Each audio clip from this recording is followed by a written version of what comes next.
Composing ಆಗೋದು. ನನಗೇನು ಅಂದರೆ ದೇವ್ರನ್ನ ಬೇಡ್ಕೋತಾ ಇದ್ದೆ, ದೇವರೇ ಈ ಟ್ಯೂನ್ ತುಂಬ ಚೆನ್ನಾಗಿದೆ, ಕೆ ವಿ ರಾಜು ಸರ್ ಬೇಡ ಅಂತ ಬಿಟ್ಬಿಡ್ಲಿ ಅಂತ ಬೇಡ್ಕೋತಾ ಇದ್ದೆ.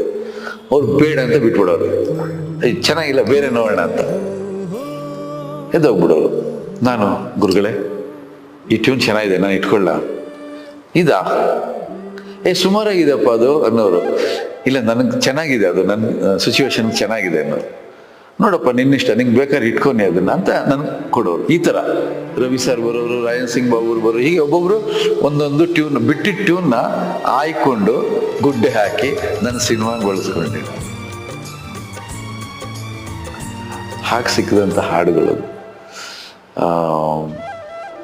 ತುಂಬ ಜನಪ್ರಿಯತೆ ಆಯಿತು. ಆಮೇಲೆ ಶೂಟಿಂಗ್ ಮಾಡುವಾಗ ಒಂದು ಕೆಟ್ಟ ಅನುಭವಗಳು, ಏನದು ಒಳ್ಳೆ ಸಾಂಗ್ ಆಯಿತು, ಚೆನ್ನಾಗಿ ಬರೆದ್ರು